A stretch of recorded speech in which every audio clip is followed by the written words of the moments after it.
بسم اللہ الرحمن الرحیم۔ سورہ ہود 12واں پارہ، آیت نمبر 42 سے لے کر 44 تک کا ترجمہ یہ ہے: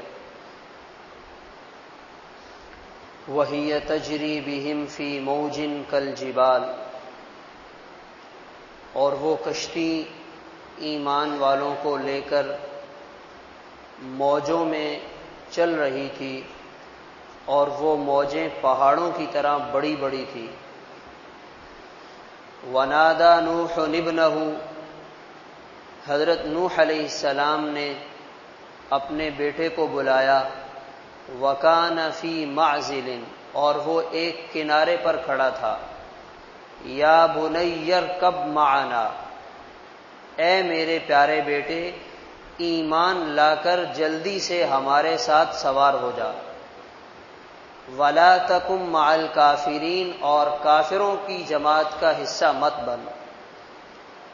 قَالَ سَآوِي إِلَى جَبَلٍ يَعْصِمُنِي مِنَ الْمَاءِ، بیٹا کہنے لگا میں پہاڑ کی طرف پناہ لے لوں گا، اور وہ پہاڑ مجھے غرق ہونے سے، ڈوبنے سے بچا لے گا۔ قال لا عاصم اليوم من امر اللہ، نوح علیہ السلام کہنے لگے آج کے دن کوئی بچانے والا نہیں سوائے اس کے جس پر اللہ کی رحمت ہو۔ الا من رحم، وحال بینہما الموج، والد اور بیٹے کے درمیان موج حائل ہو گئی۔ فکان من المغرقین، اور وہ بیٹا غرق ہونے والوں میں سے ہو گیا۔ وقیل یا ارض ابلعی ماءک، اور کہا گیا اے زمین اپنے پانی کو نگل جا۔ ویا سماء اقلعی، اور اے آسمان تو بھی تھم جا۔ وغیض الماء، اور پانی خشک ہو گیا۔ وقضی الامر، اور اللہ کے عذاب کا فیصلہ پورا ہو گیا۔ واستوت علی الجودی، اور وہ کشتی جودی نامی پہاڑ پر جا کر رک گئی۔ وقیل بعدا للقوم الظالمین، اور کہا گیا ظالم لوگوں کے لیے اللہ کی رحمت سے دوری ہو۔ حضرت نوح علیہ السلام کے واقعے کا تذکرہ ہے۔ حضرت نوح علیہ السلام نے اللہ کے حکم سے کشتی تیار کی اور ایمان والوں کو لے کر اس میں سوار ہو گئے۔ سوال یہاں یہ پیدا ہوتا ہے، جب اللہ تعالیٰ نے ایمان والوں کی حفاظت فرمانی تھی، انہیں بچانا تھا، تو کشتی بنانے کا حکم دینے کی کیا ضرورت تھی؟ آیا اللہ تعالیٰ بچانے میں، حفاظت کرنے میں کشتی کے محتاج ہیں؟ پانی سے پوری زمین بھر جاتی، ایک حصہ خشک رہ جاتا، کوئی پہاڑ خشک رہ جاتا، اللہ تعالیٰ فرماتے یہاں رک جاؤ، اور وہاں پانی نہیں پہنچتا، تو یہ بھی ہو سکتا تھا۔ تو یہ اتنا تکلف میں ڈالنے کی، مشقت میں ڈالنے کی کیا ضرورت تھی؟ تو اس کا جواب یہ ہے، اللہ تعالیٰ فرماتے ہیں ہم نے دنیا کو دار الاسباب بنایا ہے، نہ ہمیں کشتی کی ضرورت ہے، نہ کسی کو بچانے کے لیے کسی اور سبب کی ضرورت ہے۔ ہم تو بغیر کسی سبب کے سب کچھ کر سکتے ہیں، مگر یہ دنیا دار الاسباب ہے، یہاں ہر کام کو کرنے کے لیے کوئی نہ کوئی سبب اختیار کرنا پڑے گا۔ اس سبب کے بعد پھر اللہ کی مدد آتی ہے، اللہ بچاتے ہیں۔ پھر اگلا سوال فوراً ذہن میں آئے گا، گویا یا اللہ کشتی نے ان کو بچا لیا اور یہ کشتی کی وجہ سے بچ گئے، تو کشتی بچانے والی ہوئی۔ تو اس عقیدے کی، اس فاسد یقین کی اصلاح یوں کی گئی، لا عاصم اليوم من امر اللہ الا من رحم، کشتی نے نہیں بچایا، اللہ کے حکم نے بچا لیا۔ یعنی اسباب کو اختیار بھی کرنے ہیں اور یقین یہ رکھنا ہے کہ اللہ بچانے والے ہیں۔ یہ انسان سے بڑی غلطی ہو جاتی ہے، سبب اختیار کرتا ہے، کہتا ہے دار الاسباب ہے، مگر سبب میں اتنا لگ جاتا ہے کہ مسبب الاسباب کو بھلا بیٹھتا ہے، اسباب میں اتنا منہمک ہو جاتا ہے، اس سبب کو اتنا اصل سمجھنے لگتا ہے کہ شاید یہی میری جان بچائے گا، اور جو مسبب الاسباب بچانے والی ذات ہے وہ ذات ذہن سے چلی جاتی ہے، اور ہم تو جس دور سے گزر رہے ہیں مادیت کا اتنا زیادہ غلبہ ہے، مادیت کا اتنا زیادہ عروج ہے کہ اللہ تعالیٰ کو کوئی کسی موقع پہ یاد ہی نہیں کرتا۔ پیسہ ہے، ڈاکٹر ہیں، اچھے ہسپتال ہیں، اچھی ادویات ہیں، ہمارے تعلقات ہیں، ہمارا یہ کام ہے، گورنر ہاؤس تک ہماری رسائی ہے، ہمارا کام ہو جائے گا۔ کوئی یہ نہیں دیکھتا کہ کام تو اوپر سے ہوتا ہے۔ تو اسباب اختیار بھی کرنے ہیں اور اسباب پر یقین بھی نہیں رکھنا، یقین اللہ تعالیٰ کی ذات پہ رکھنا ہے۔ لا عاصم اليوم من امر اللہ الا من رحم، اللہ تعالیٰ جسے بچانا چاہیں وہ بچے گا، جسے اللہ نہیں بچائیں گے وہ نہیں بچ سکتا۔ اور ان لوگوں پر پانی کیسے آیا؟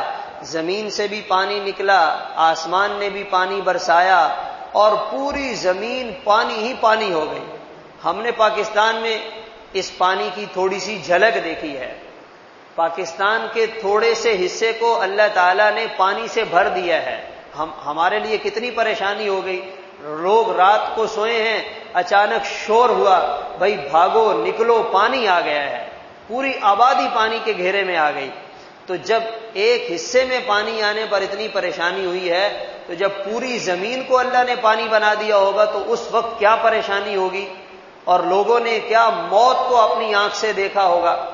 تو یہ اللہ تعالیٰ نے پوری زمین کو پانی سے بھر دیا، اور وہ پانی اس وقت تک نکلتا رہا جب تک اللہ تعالیٰ نے اسے رکنے کا حکم نہیں دیا۔ اس دوران عجیب و غریب واقعات بھی پیش آئے ہوں گے، ان واقعات کا تذکرہ قرآن نے تو نہیں ذکر کیا، ایک واقعے کا ذکر ہمیں سمجھانے کے لیے بتا دیا۔ حضرت نوح علیہ السلام کا اپنا بیٹا، اپنے گھر کا فرد، اپنا خون ہے اور سامنے ڈوبتا ہوا نظر آ رہا ہے۔ حضرت نوح علیہ السلام، والد تو والد ہے، شفقت تو والد کے دل میں جتنی ہوتی ہے انسان اس کا کیا اندازہ لگائے۔ کہنے لگے یا بنی ارکب معنا، اے میرے پیارے بیٹے جلدی سے ایمان لے آ اور ایمان لا کر ہمارے ساتھ کشتی میں سوار ہو جا۔ اس لیے کہ سوار ہونے کی یہ بنیادی شرط ہے ایمان، ایمان نہیں ہے تو تو ہمارے ساتھ نہیں بیٹھ سکتا، یہ ایمان کا ٹکٹ ہونا ضروری ہے، اس کے بعد تمہیں اندر آنے کی اجازت ہے۔ تو وہ بیٹا کہنے لگا کہ مجھے کوئی ضرورت نہیں ہے، مجھے پہاڑ بچا لے گا، میں پہاڑ کی چوٹی پہ چڑھ جاؤں گا، پہاڑ کی غار میں چھپ جاؤں گا۔ یہ ہے فاسد یقین، یہ ہے غلط عقیدہ کہ بچانے والا پہاڑ ہے، بچانے والی چیزیں ہیں، بچانے والے اسباب ہیں اور میں اپنی ہمت اور طاقت کے بل بوتے پہ بچ جاؤں گا۔ فرمایا آج کوئی نہیں بچا سکتا۔ پھر یہاں ایک بہت ضروری بات جو ہمیں سمجھ میں آتی ہے اس واقعے سے، وہ یہ ہے کہ حضرت نوح علیہ السلام کے بیٹے کو غلط لوگوں کی صحبت مل گئی تھی۔ غلط صحبت کا نتیجہ یہ ہوا اپنے نبی جیسے والد کو چھوڑ دیا اور کافروں کی گود میں جا کے بیٹھ گیا، کافروں کے عقیدے پہ جا کے رک گیا۔ جب انسان کو غلط صحبت ملتی ہے پھر انسان دین سے دور ہو جاتا ہے، پھر اللہ تعالیٰ سے دور ہو جاتا ہے، پھر انسان کا ایمان خطرے میں پڑ جاتا ہے۔ یہ بری صحبت کا نتیجہ تھا۔ اگر اچھی صحبت کسی کو مل جائے، انسان تو انسان، اگر وہ جانور بھی کسی اچھی صحبت میں آ کے بیٹھ جائے تو وہ بھی اصحاب کہف کا کتا بن جاتا ہے، اس کا بھی اللہ قرآن میں ذکر کر دیتے ہیں، اس کو بھی اللہ جنت میں ڈال دیں گے، اس لیے کہ نیک لوگوں کی صحبت مل گئی۔ اور آج اگر ہم دیکھیں اپنی زندگی کے اعتبار سے، ہم 24 گھنٹے میں کتنی دیر نیک صحبت میں بیٹھ کر گزارتے ہیں، صبح سے لے کر شام تک اور شام سے لے کر صبح تک اچھے لوگوں کی، اللہ والوں کی، نیک لوگوں کی صحبت میں ہمارا کتنا وقت گزرتا ہے۔ اگر نہیں گزر رہا تو اس کی فکر ہونی چاہیے، اور جب یہ نہیں گزرے گا تو دین کا رنگ کیسے چڑھے گا، ایمان کیسے مضبوط ہوگا۔ اور اس کے بالمقابل غلط اور بری صحبت وہ ہمارے ہاں کتنی ہے۔ آج بے دین، فاسق، فاجر لوگ، کافر لوگ، ایمان سے محروم لوگ 24 گھنٹے ہمارے گھروں کے بیڈ روم میں گھس کر بیٹھے ہوئے ہیں، ہمارے نوجوان بچے اور بچیوں کو بگاڑ رہے ہیں۔ کس شکل میں؟ وہ ہمارے سامنے ہے، یعنی وہ جو ان کی چیزیں دیکھ رہے ہیں تو یہ ایسے ہے گویا ان کی صحبت میں بیٹھے ہوئے ہیں۔ جب بے دین آدمی کی صحبت میں ہماری نوجوان بچی بیٹھے گی، اس کے اندر دین کہاں سے آئے گا؟ جب ہمارا نوجوان بیٹا بے دین لوگوں کی صحبت میں بیٹھے گا، 24 گھنٹے انہیں دیکھے گا، تو نمازی کہاں سے بنے گا؟ تو جب ہمارے گھروں کے اندر یہ بے دین اور اللہ سے دور کرنے والے لوگ کمروں میں گھس کے آ کر بیٹھ گئے، تو پھر ہمارا بھی حال یہ ہوا کہ ہم اپنے دین سے دور ہو گئے۔ آپ صلی اللہ علیہ وسلم نے کیا فرمایا؟ انسان اپنے دوست کے دین پر ہوتا ہے، اس لیے دیکھ لیا کرے دوستی کیسے لوگوں کے ساتھ کر رہا ہے۔